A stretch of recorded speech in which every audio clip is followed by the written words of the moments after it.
Thank you to be there. Where is Ali Rosentarek? Can I see you? Yeah. Just get a microphone, please.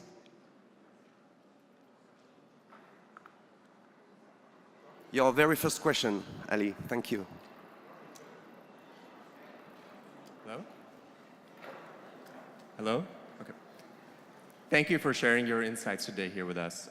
My question is, what role do you think organizations need to play in order to include the larger society into their innovation mandates? Who would take that question? Efozo. Yeah, I could take a quick stab at that.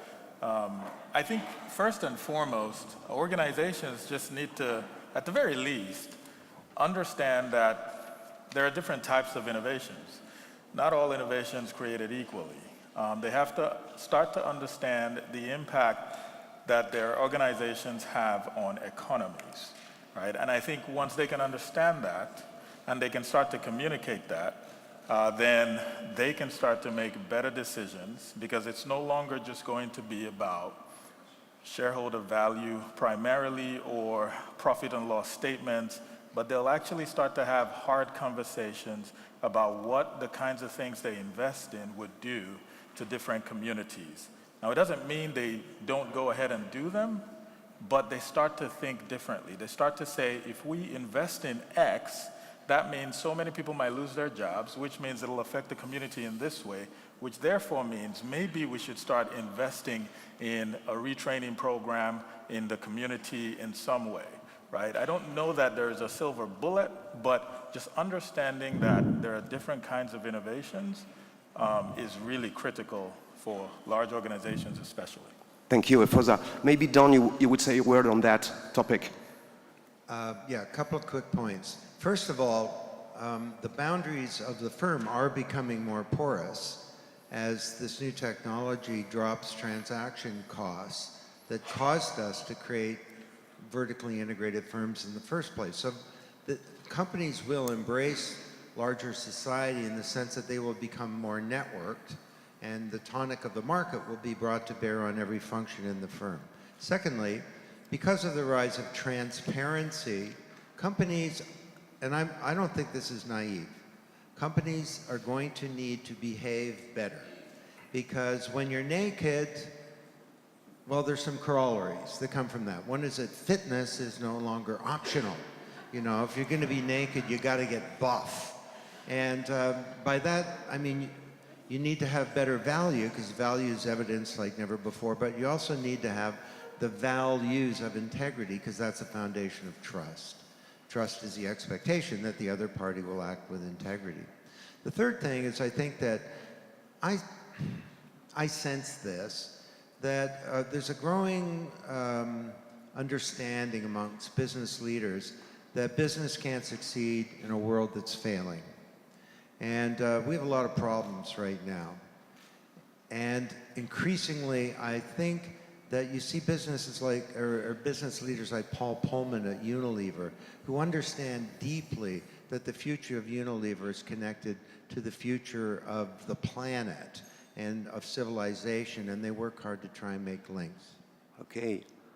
Ashok, you're writing. You wanted to say something? It's No, it's not about this topic. I will take a question from Slido, now it works, and then I will take questions from the audience. There's a question due to the previous plenary about the future of job. It can be a question for Julia Kirby. Yeah. Do you think we need to reframe education to prepare adults and children for this emerging future? Do we need to reframe education? Yes. I mean, yes, absolutely. I think that education needs to be rethought, and as I mentioned earlier, you know, the reason we have public education is because of the Industrial Revolution. So we needed to bring people in from an agricultural setting to an industrial work setting. And so if you think about how our schools, every aspect of K through 12, as we would say in the US, education is about creating a workforce that's suited to that work environment. And so now if you're saying that the work environment is going to be something quite different, then I think it only makes sense to say that you need to revisit whether your education system, your free public education system, is going to yield the workforce and the skills in that workforce that your society needs to have a growing economy. Thank you. I just say a word. Charles-Édouard Bouet couldn't be there, but he sent me a message for you. So to this question, he answers, autonomy, creativity, and empathy will become the core competences required for any job. Raf, I would like your feeling on this topic. I think fundamentally it's about being able to design for uncertainty. And Don mentioned it earlier that if you're in a technical program, you go in year 1 and then the things that you learn in year 4 are no longer applicable. So I find it a very exciting challenge to figure out how can you design ways of learning, or within an organization, for example, how can you create job descriptions that leave some room for growth. So one of the trends that we've been seeing in the industry now is job descriptions that have built within them, a 20% leeway of unidentified tasks. So that gives people the opportunity to be able to evolve and respond and to grow. Because the way that traditionally we recruit for jobs now for talent is people have a very clear set of expectations and necessary skill set of what the current conditions are, but not necessarily what the future demand is going to be.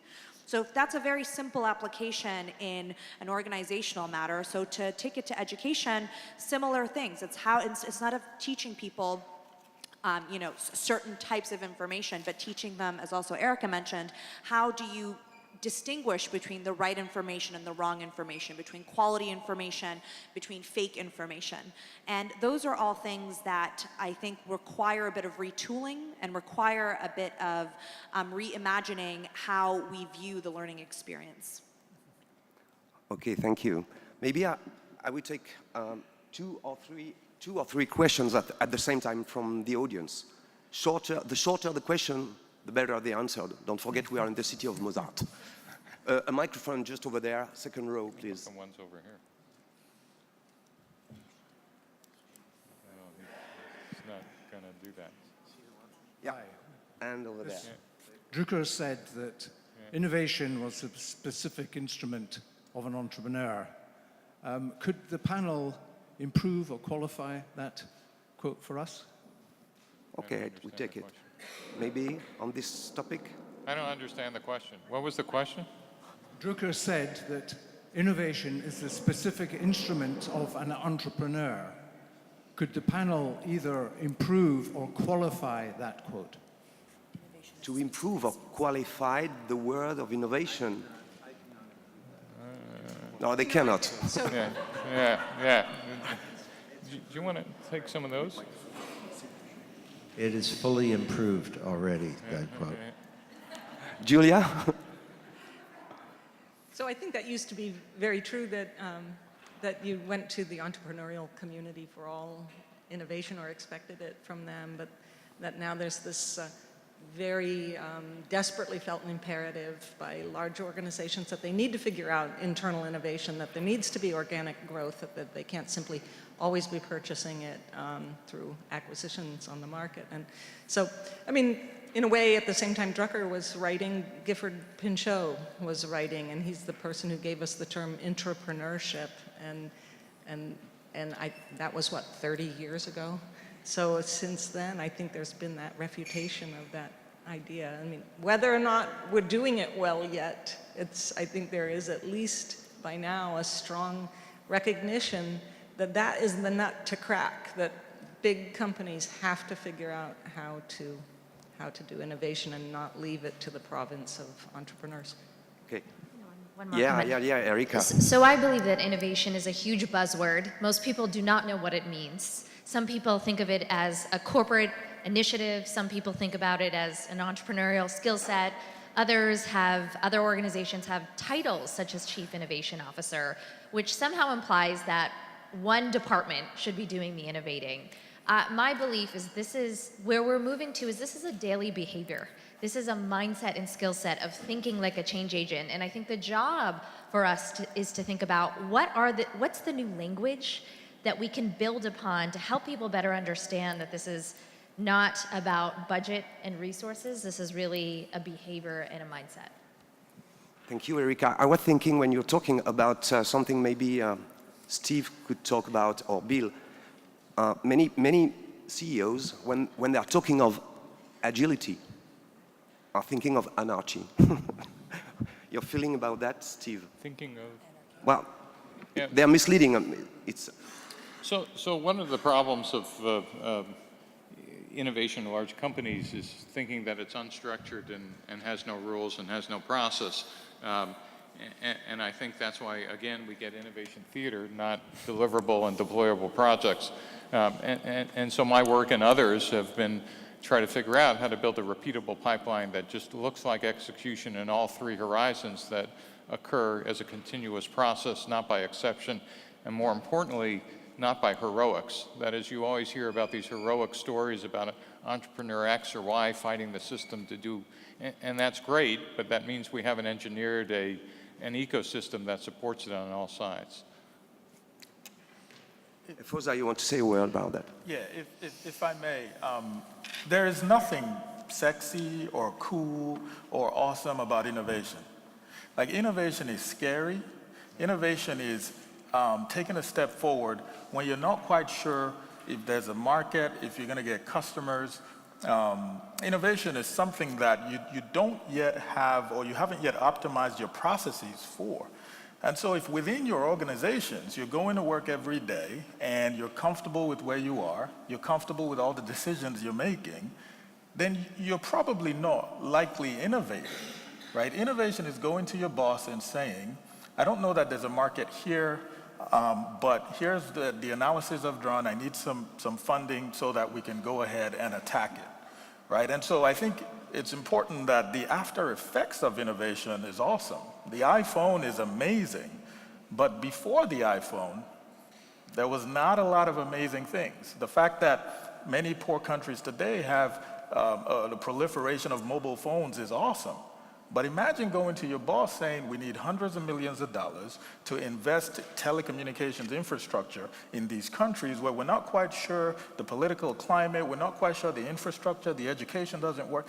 That's innovation, right? And so I think it's important that we understand the after effects of innovation is great, but there's something instinctively uncomfortable about innovation. And once we appreciate that, then we can start to get used to that discomfort. Yeah, Okay, Ashok. Yeah, on a lighter note, one of the senior executives from the Tata Group once said that innovation is essentially the ability to turn inventions into invoices. But that aside, I think it's not always about money, but I think to Steve's point, it's really important, right? So there is an aspect to innovation that is about freedom, that is about experimentation. And a lack of structure, yes. But there is also equally an aspect to innovation that is about structure, that is about governance, that's about able to filter and really just focus on the ones that are really working and so on. So the ability to get that balance right is really crucial. Okay, Bill, you wanted to say Well, what? I would agree. I think there's two thoughts that go through my mind. One is that it's a shame Alex Osterwald is not up here, because if you look at his business model canvas, we see disruption occurring in every cell on the canvas, which suggests to me that everybody in the organization has an opportunity to be innovative. And you know, there's proof that it can be done no matter where you are in the firm. And I guess the other part is that I really do think that creativity and discipline go hand in hand together. If you do it once, it's a surprise.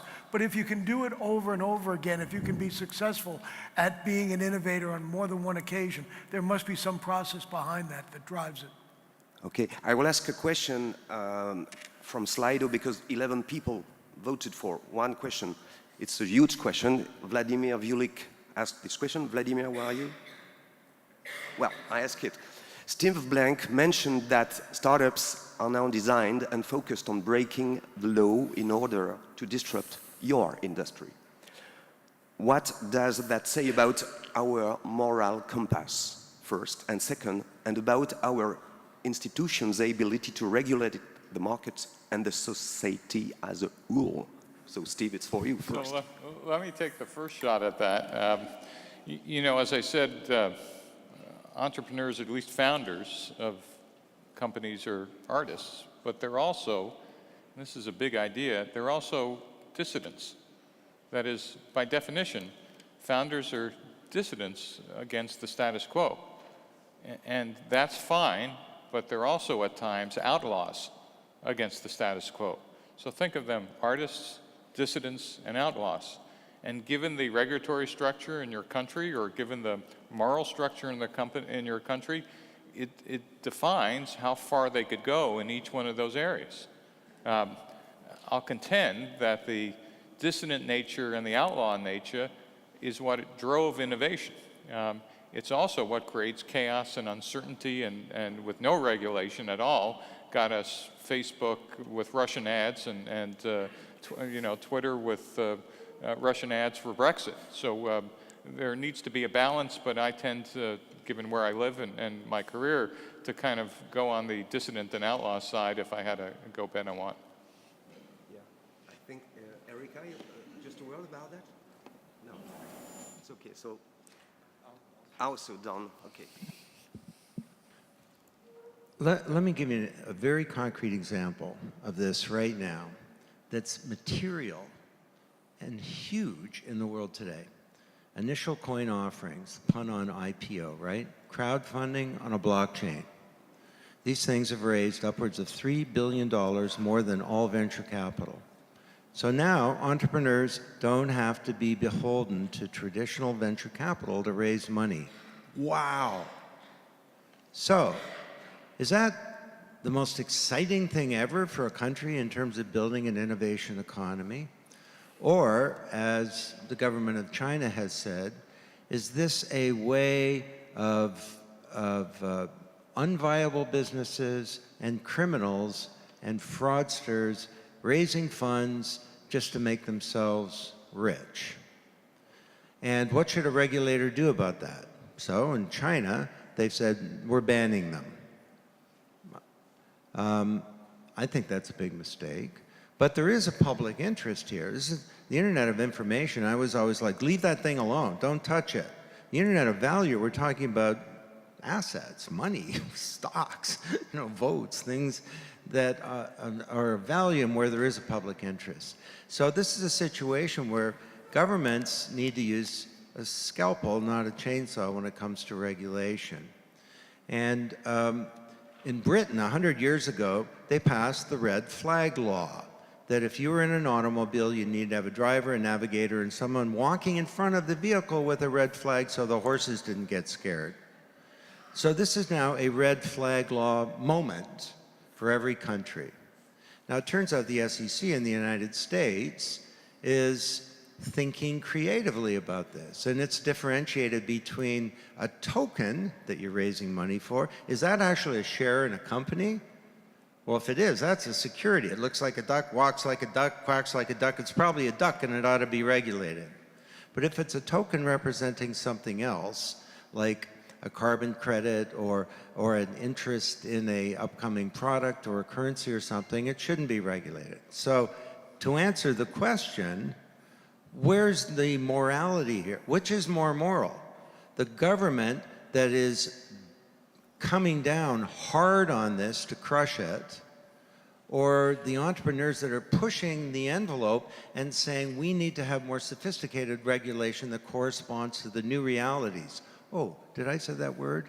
Sorry, quoting Peter Drucker. The new realities of a new age. So this is not so simple as the question would indicate. I'd like to add a small little thing about... just microphone, and then Ralph, you wanted to say a word on it. Please. Yes, so I was just going to, I want to turn the question slightly on its head, very briefly. I really think over the next 5 years, we will have trouble defining what moral compass means. Because in the sense that if you look at biology and what CRISPR is capable of doing in terms of literally redefining the definition of life, what is the definition of moral compass there?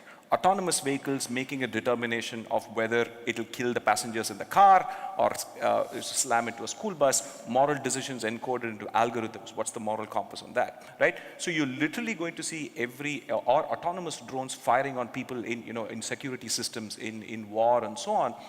When you really think about it, I think the harder question for us, rather than just tell companies to figure out a moral compass, as a society, we'll have some deep trouble figuring out what moral compass is in digital disruption. Thank you. Please, Raf. I mean, that was exactly what my thinking on it was. And it's the forgotten piece sometimes is that morality is just an evolving concept. So there's always going to be people that are pushing the envelope to some extent. And that in this ecosystem, we as citizens are also not without our own power. That for businesses, they do respond to public outrage. They do respond to conditions once they feel like a certain point has been passed. And so I think it's always about finding an equilibrium between how far they're willing to push and how far we are willing to let them push. And so often in this equation, you can't look at entrepreneurs as being the only people that are going to be, pushing the envelope all the way. Like there is another kind of balance, and sometimes it's the government hammer, which might be an overreaction, but oftentimes I feel like with consumers, there will be a point where it will regulate, because there were many things in our society that were considered immoral even 50 years ago that are considered completely acceptable now. So to remember that it's one of those conversations that needs to be revisited. It's not like we'll wake up tomorrow and be like, here's the new moral compass for the next 5 years. It's going to be an ongoing conversation that's going to impact, our bodies, where our food comes from, our genetics, the products that we use. And so all of this needs to be a part of the dialogue, and I think it needs to include a more informed, consumer. People need to have better information-making abilities. Thank you. When we're thinking of the future of work, I would like to ask this question to Erika. It comes from the audience too. What could, because, well, we could imagine that there is a future, and a bright future, I hope so. What could the network leader who bridges the gap between human insight and algorithms look like? So the networked leader is a person who understands how and when to leverage human insight versus data or algorithms.